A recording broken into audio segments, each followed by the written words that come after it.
morning everybody, my name is Miss Drury. I'm phase lead for Key Stage 1, basically based across Key Stage 1 in terms of Year 1 and Year 2, and I'm currently supporting part of my class is Year 2 and part Year 1 as well. But I'm introduced to Mr Mulvaney. You all know Mr Mulvaney? So Mr Mulvaney is Year 2's class teacher. So the aim of today basically is just to walk through what the end of Key Stage 1 SATs is all about. So today we're going to find out about what your teachers do, how do we assess our children. It's a national expectation, so anywhere in the UK we'll be going through similar assessments, the teacher assessments. You need to know what subjects your child is going to be assessed in.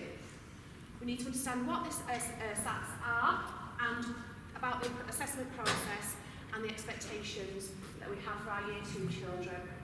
And again, for the children who didn't pass their phonics screening in Year 1, they have to take it again in Year 2 with accelerated intervention so that they pass their phonics, which will have an impact to support reading and their writing.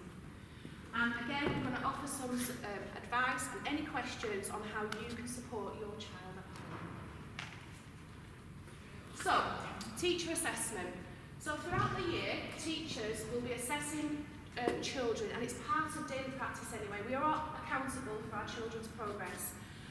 But in 2014, the new national curriculum set out a new structure and framework for the assessment of children in Year 2. The assessments are ongoing throughout the year, and these will take place, official assessments and moderation is around May time. So it's really imperative that your child is in school and attendance is really good. Even just missing a few days has a massive impact on your child's learning because it's a constant chase up, isn't it, and trying to get your child prepared for the SATs. We use workbooks for evidence, so the children's workbooks. Parents' evening, you get invited to see those books, and you're more than welcome at any time to come into school and have a look what your child is doing in school. And we take examples of the children's knowledge, and they will be assessed in specific areas of the curriculum, and I'll go through that in more detail in a minute. The teacher's final assessment gets reported to the local authority, and that's the end of the summer term where we collect all the data and phonics information, and that's electronically sent to the local authority for analysis. So, what will your child be assessed in? We gain or give a level for reading and writing, a level for maths, and we look at, as a school as well, we're looking at the maths mastery, and if you came to the workshop about maths no problem, a lot of the skills of arithmetic and reasoning apply to what we're teaching at the moment, and it's very much covered in the maths that we are delivering.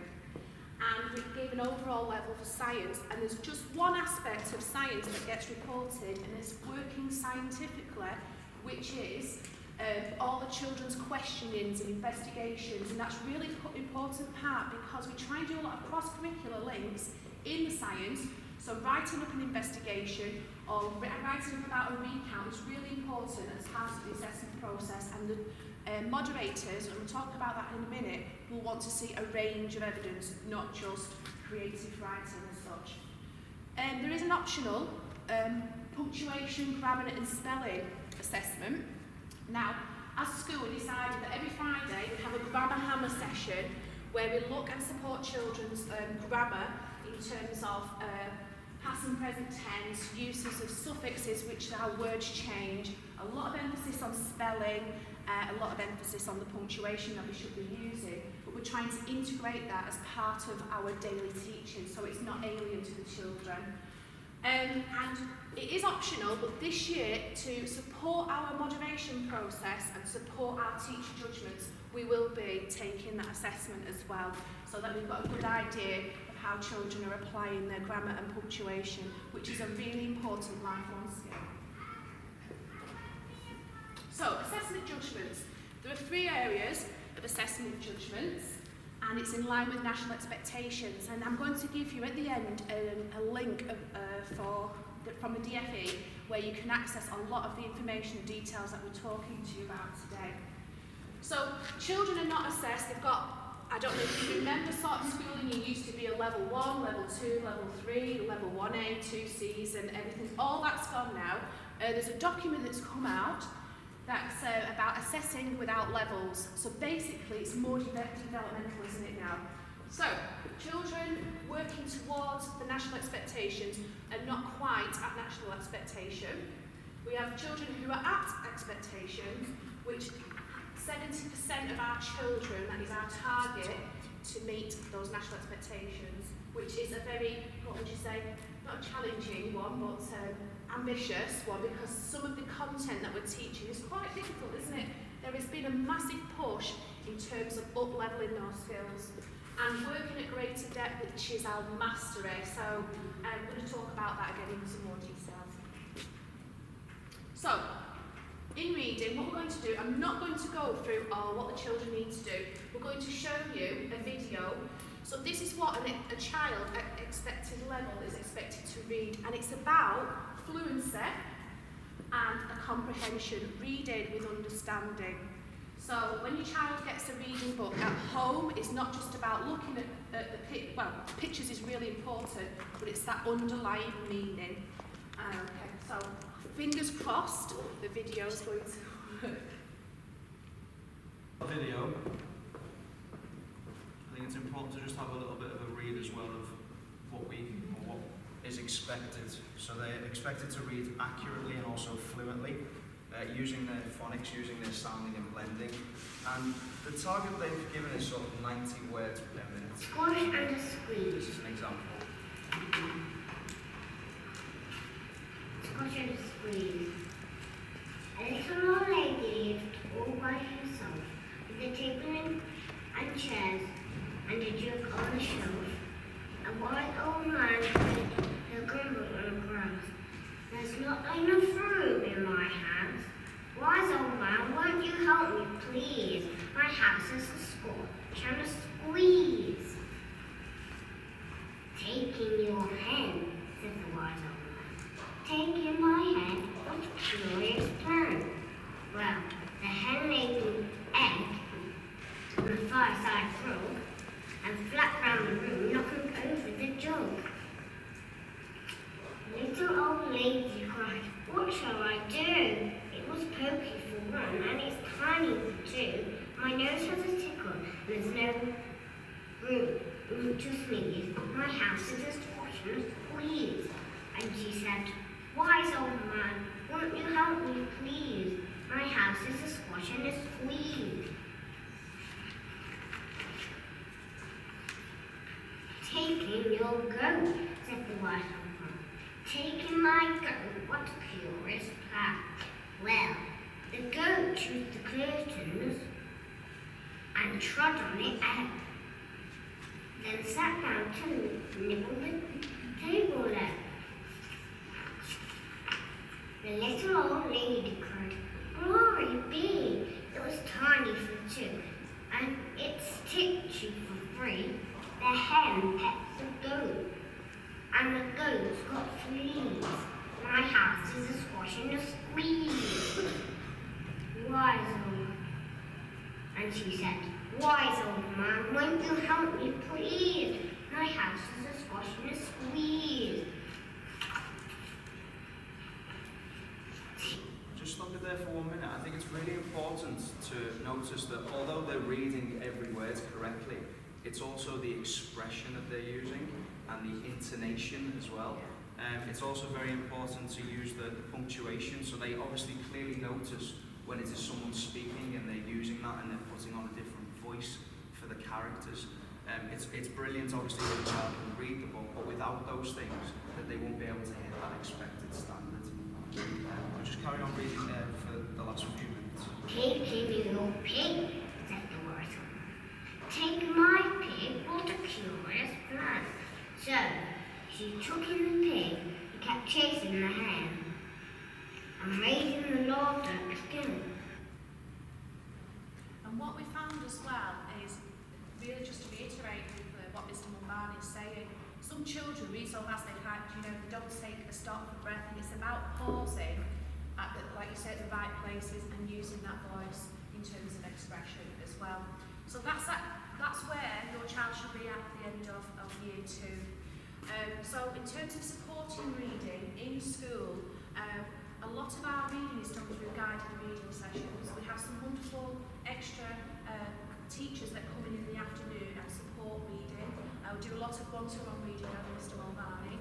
And then we have target intervention groups for reading, especially not just our children are expecting, obviously the low working towards that expectation and accelerated sort of extended reading vocabulary for extending our higher ability readers as well.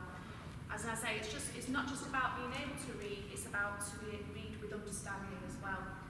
So later on in the slides, give a breakdown of what your child will be assessing in reading, but this is just exemplifications of what is expected at the end of Key Stage 1, National Expectations. So we're going to look at some exemplification now on writing. What is your child expected to write and what is a national expectation? Okay, so we have to assess on around 6 different genres of writing, and what our moderators like to see is a range of texts being used and really making those cross-curricular links so that children can have to provide deep depth in their writing as well. So on the next slide, so this is about plant exemplification and again more creative writing. So things like experiments, like I've already said, a lot of creative writing, they'd like a lot of book reviews, recounts of visit, not anything more than we would normally do in school. So that's what I just wanted to show you in terms of our exemplification. Brilliant. Okay. Pass you over to Mr. Mulvaney. So we're going to have a look a little bit of the maths as well. Obviously I'm not going to read out everything that's expected of the children, but it's more, the approach that we're making at the moment is we use the maths no problem, which is a mastery approach. That means that it's not just about the children getting the right answer, it's about understanding mathematics in a deeper way. It's finding different ways to find an answer. It's about experimenting through collaboration, and that's really important as well.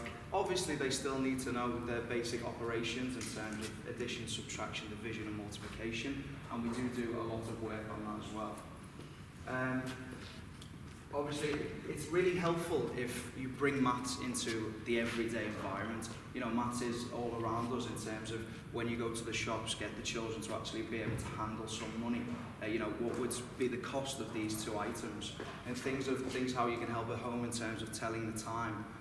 If you're ever doing any cooking or baking, talk to them about measurements, you know, the grams and the litres and things, and just bring it in everywhere that you can really. Definitely. And that's our approach at CPA, is to try and make and provide those real life learning opportunities that really embeds that understanding of maths.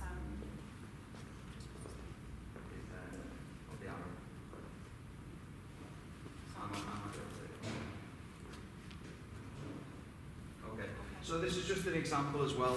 Obviously we do a lot of practical lessons, and the children actually get to use practical equipment as well. I think it's really important at the start when we're learning a new topic that the children actually do use practical equipment before we then go on to, say, methods of working out the calculations. This is an example of what we might expect a child to be able to do in terms of partitioning a number. As I said, there's lots of different ways that we can split up or partition the number 48. And it's not just about finding one way. As I said, many children might be able to say, okay, I can split it into 48. But can they find all the different ways? And that's the deeper understanding that we're trying to get. You know, there's many different ways of working it out, and that's, as I said, that's the approach that we're taking, that mastery approach.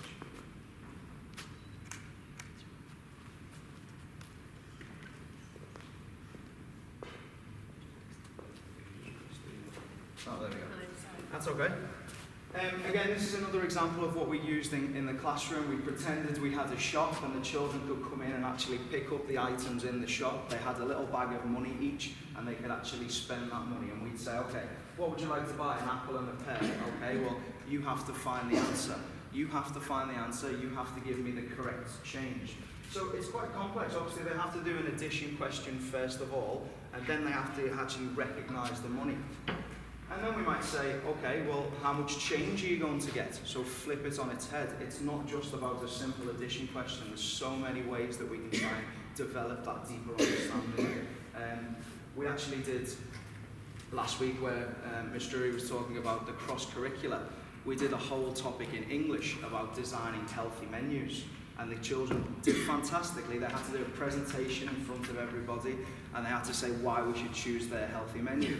Now, on top of that, we then went away and said, okay, if we were to actually make your food, your dish, we'll talk about the ingredients that we'll need in terms of, okay, how many grams of flour, how many eggs. And then we brought in, well, how much would that meal cost? Which is the most expensive meal? What's the cheapest? So it's about bringing that, as I said, the deeper understanding and also those cross-curricular links. Bring it alive. Okay, so the next part of our presentation is talking about the actual tests. I think obviously we've already touched on this a little bit. There will be an optional grammar, punctuation and spelling test, and as Ms. Drury said, we will be taking that option. It just helps us inform our own judgments of where the children are at the moment, and I think it'll be really useful. There's 2 English papers. They are both reading. I would say obviously the second paper does really require a high level of reading, and not just reading, as we already mentioned, of understanding as well. We're looking, do we talk about when we're going to take these tests? I think we're going to go on to that later. Right, okay. Oh, we can do it. Yeah, so we're going to do it's in the booklet. We are going to be doing the grammar test the week. Talked a lot. We just want to open the floor now, just to open up to any questions that you might want to ask Mr. Mulvaney and myself. Yeah. So, is there any burning questions that you'd like to ask us about anything? We'll try and help as best we can. I mean, if you want to have a talk for a couple of minutes, and then if there is any questions, then we're always here. If there's no burning questions now, you know where we are. So please don't hesitate to come in and have a chat with us. We're here anytime. So, well, thank you all for coming.